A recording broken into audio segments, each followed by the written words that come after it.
Mbote bandeko balandi ya émission na biso, émission na bino Loba Toyeba. Loba Toyeba boyebi ke tozanga na bitida koyamba pona bino invité moko na plateau oyo tobetaka ne masolo politique na Lingala.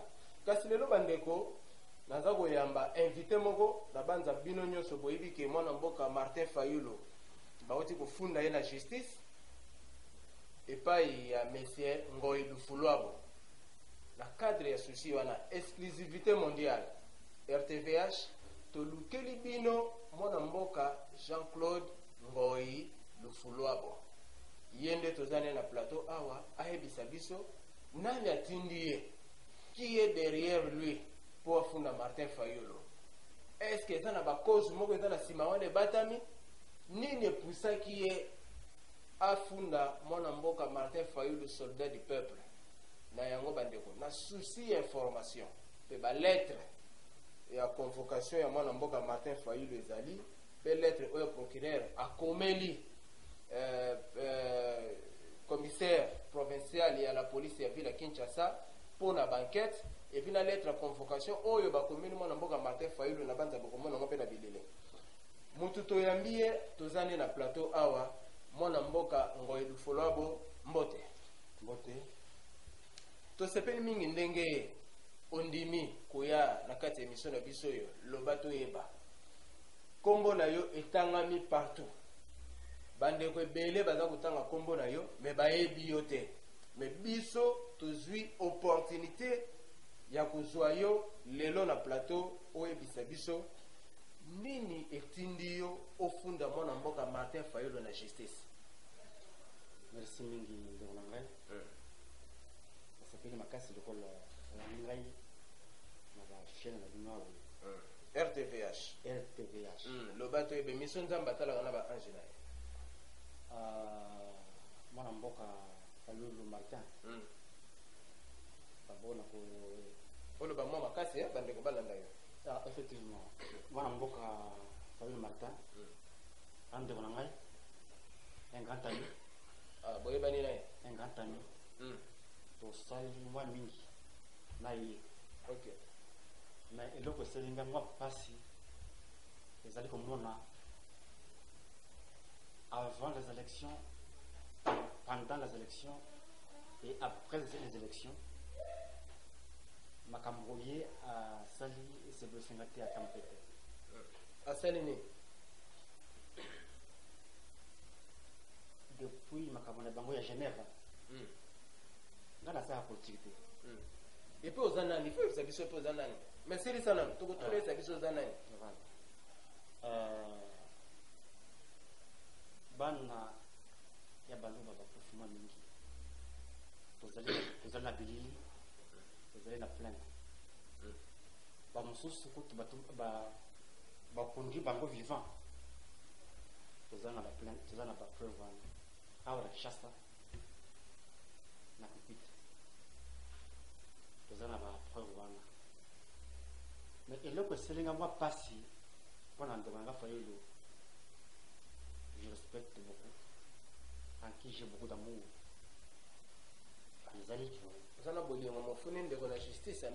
La justice, la justice. Il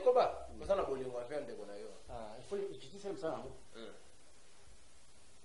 Nathalie Mkolomosu Sazo Sala meeting na Sainte-Thérèse. Ba master nae oyo baza kobina balobi bakende koboma baloba tango alobi likambo wana nga balobi ah bon donc nanga mpe ngeni fele koboma ngai donc Ngoyi Lufulwabo oza moluba oje moluba 100%. Et curieusement ndeko nanga zakobina olia pekisa Fayulu bina azakobina olia pekisa likambo wana.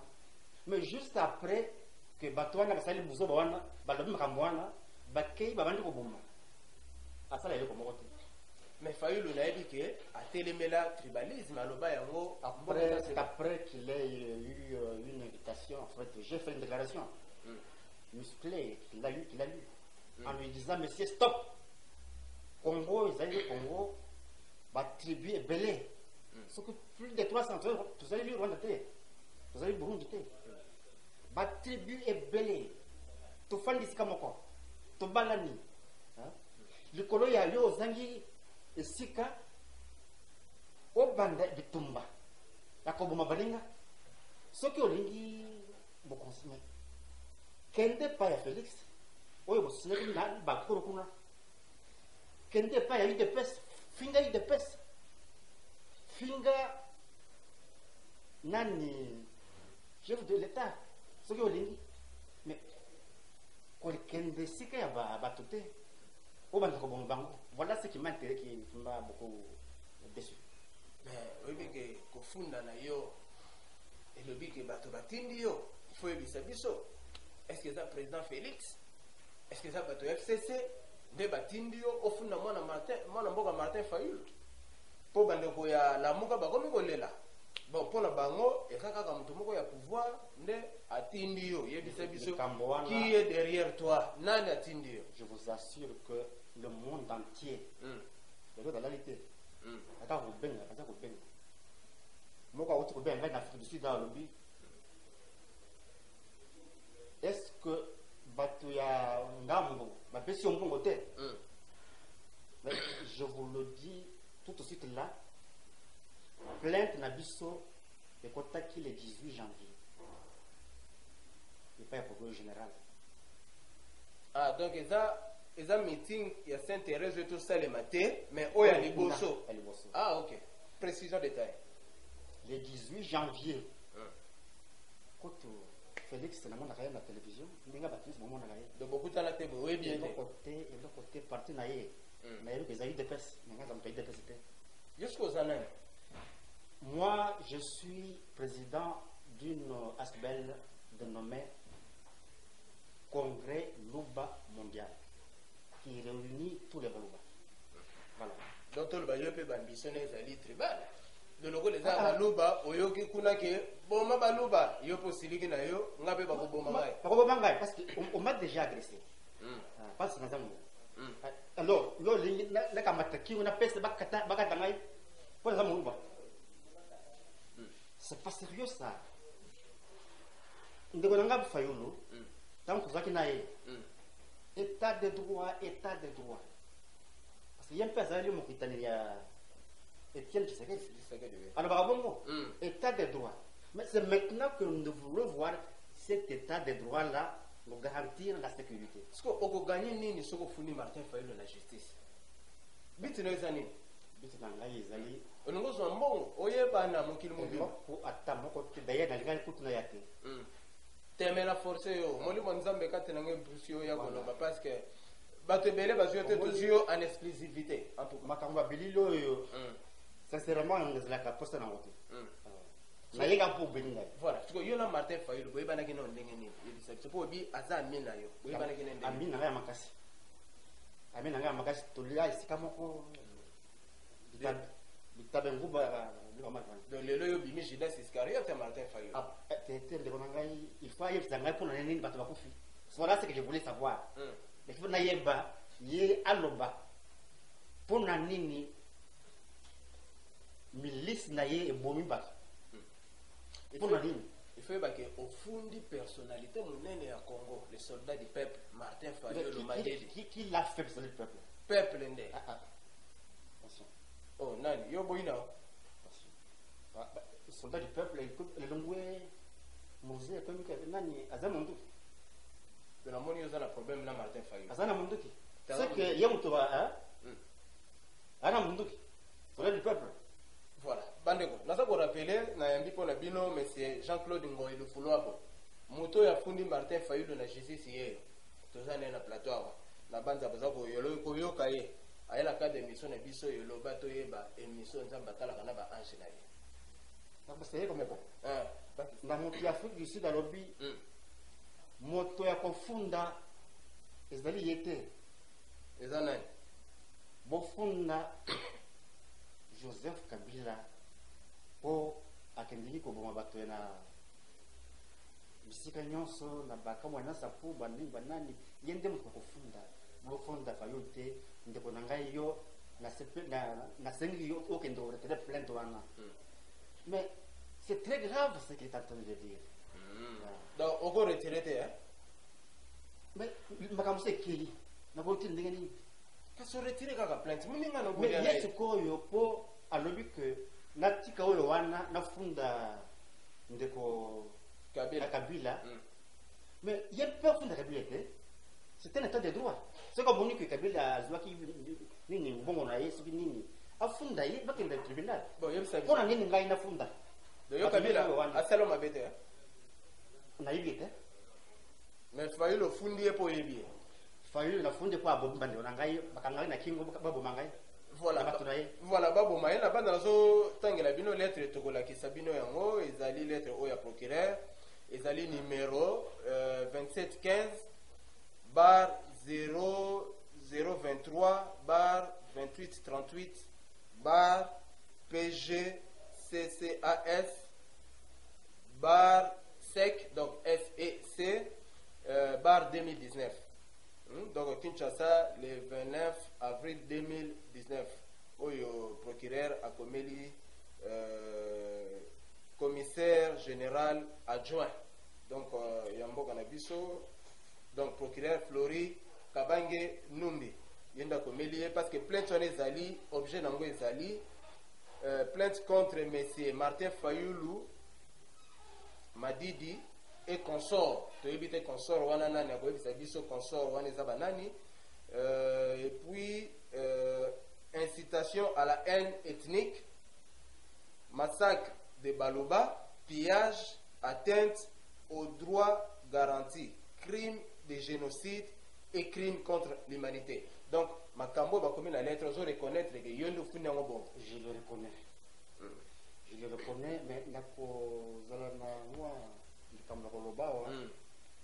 naziba message mingi na ba appel mingi anonyme ya bande kwa Fayulu oh ba bengio benga ozana ba preuve papa j'ai tout les numéros répertoriés. OK ba mususu na ba appel comment on appelle ça parce que kasi yo luki makambo siko okomo banga bazako benga pas pour s'informer mais pour me tuer. Oh babi ba bomo baba mangai pona nini fundi Fayulu semble de peki yo obanga kite Martin Fayulu pona nini fundi yeto ko boma yo obanga te vraiment na ebisi bango nazako za bino boya epi yo zana mtomoka tasimana po ba courage ozana ngoyo vraiment mangai qui est derrière toi si mangai nyake mukili na ngai ndiye dali muso zate je n'ai que la queue bato FCC cash batasimana na ibango te lo bakaka ndi bakaka ça nini je dis naibi bango naibi mutata moko te naibi mutu moko te voilà lettre à convocation à mon mboka Martin Fayulu ezali donc fait à Kinshasa le 30 avril 2019 bakomeli donc commissariat général de République démocratique du Congo, ministère de l'Intérieur et Sécurité, police nationale, commissariat général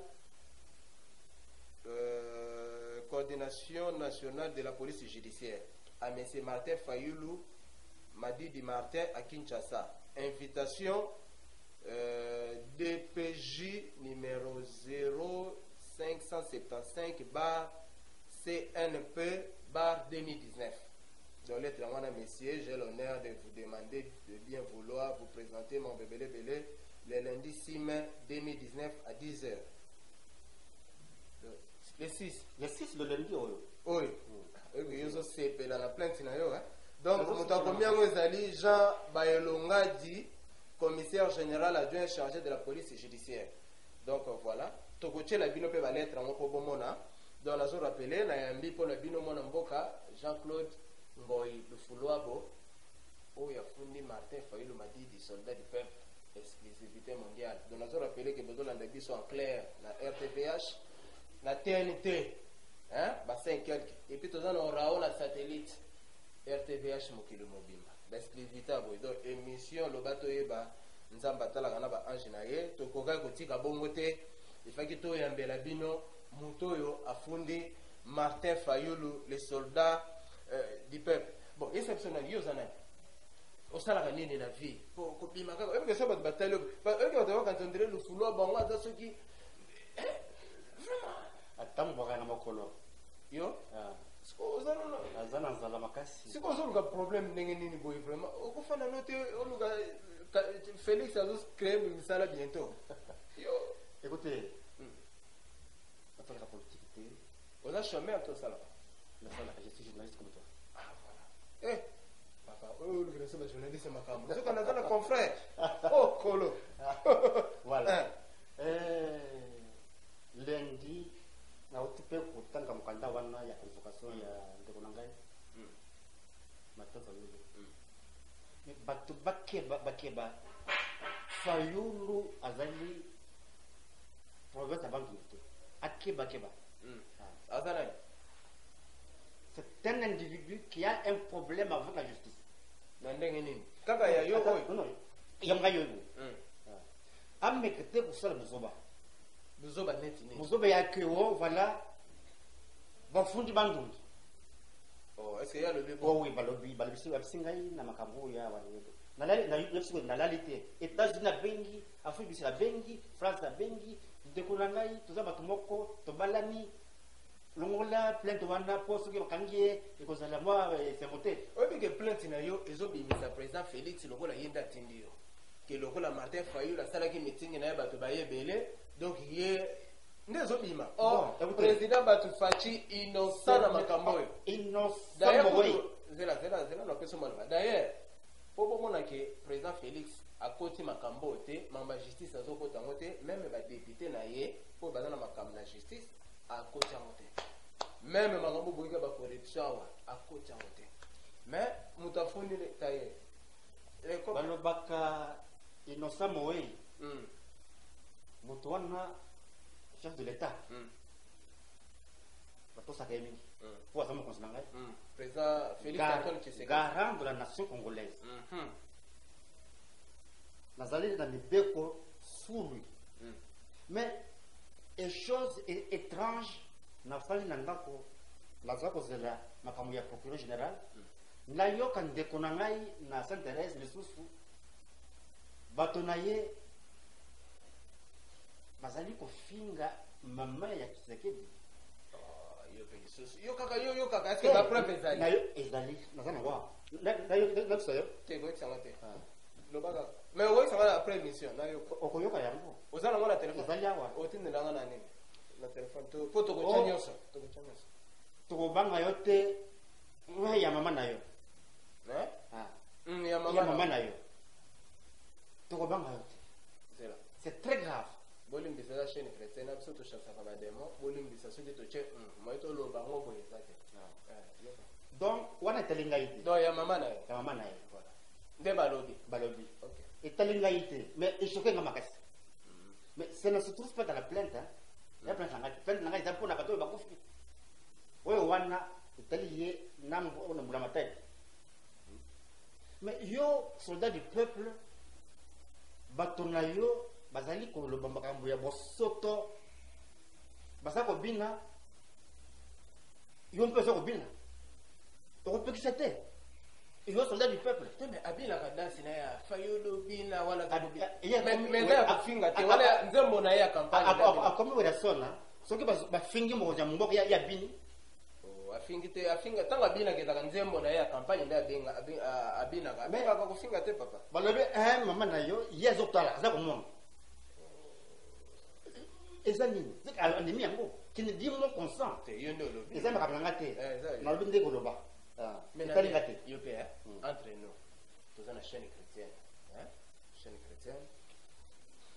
basepelaka nango mingi limbisa kaka mwana mboka Martin Fayulu plainte na yo oretire kaka na kombo na Yesu soki okolinga na yo soki oza religion nini me na kombo na Yesu retire kaka ndeko na ngai ebele ya bato balobi makambo wana de yo boyi na kombo na Yesu na kombo na Yesu nalingi nde justice esala mosala justice nde justice l'état de droit eza wapi yo kombanga bazolobake yo batindi yo ngani nauti beni butembo na Masisi na Rubaya omonaki plein fayulu asalaki na beni ero na zala bazali koboma bato na ndenge moko ya miseki te wana fayulu te oyo bazoko ba fayulu bamaster mosusu ya politique bazali awa bamosusu bazali na ba comment on appelle cette affaire parlement ils se sont battus pour être députés et être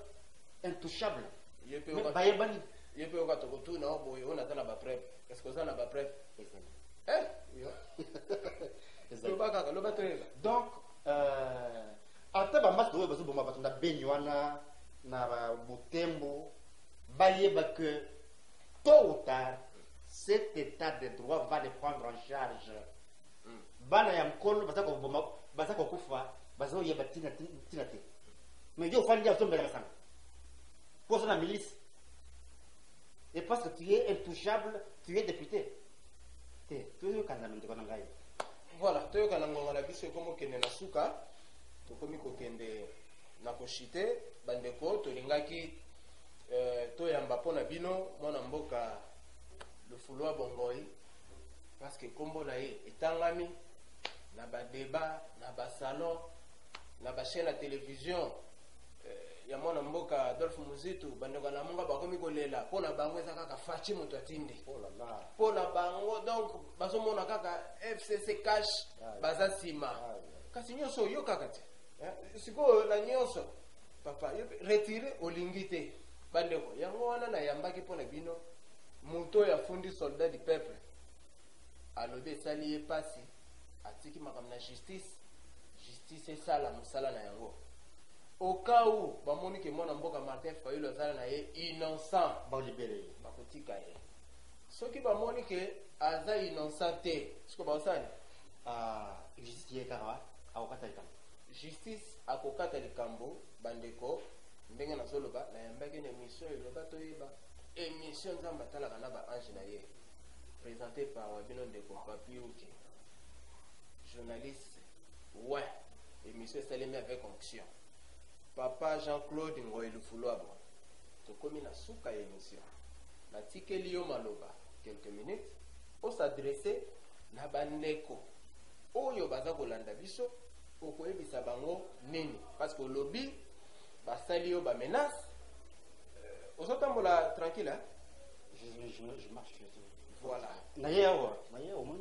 namoni yo sans motu sa nini yo moko peut-être na baange bon s'adresser na bandeko oyo baza kolanda biso bandeko na ngai bacongolais na bacongolaise esengo eza makasi ya kokoma na esika wa boye mpona koyebisa bino likambo.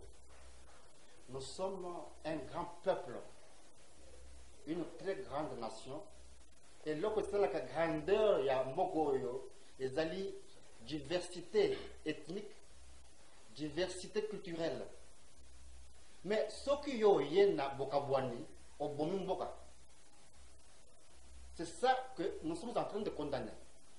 Obomi mboka. Et ce qui ezali bongo ba oyo bazali na idéologie wana batika yango tozali bato moko tozala esika moko et le monde entier va nous craindre. Bafundi Fayulu, bafundi Moutute, bafundi Wasinaïte, l'infraction est individuelle. Bafundi Moutute, na l'unité le subato ba benangai ba menace otika ba menace ça ne change rien du tout. Au moment où c'est que je suis dans le bon droit. La grandeur de la nation congolaise, c'est sa diversité. Tous les moko avec le nouveau régime. Tous les moko pour l'éclosion d'un état de droit. Le col de la Fayulu à l'Obaki. Merci beaucoup. Voilà. Le col de Martin Fayulu Madidi à l'Obaki. Bandeko, Ezama Loba Oyo, Ndeko Ngoy Lufulwabo, Jean-Claude Aouti Koloba, Yende Toyambiye, l'émission de Bisso, Loba Toyeba, et l'émission de Batala Nabakasna. Ba réaction la Bino. Bino boza ko benga biso numéro wana 080 zape numéro WhatsApp botindela biso baquestion oyo mpanza lelo kakoloba benga biso tokoyamba yao na plateau oyo atopimelaka motu te. Merci na Eski Konda oyo azalaki nsima ya bilili. Merci na bandeko nyonso ya RTVH tokutani na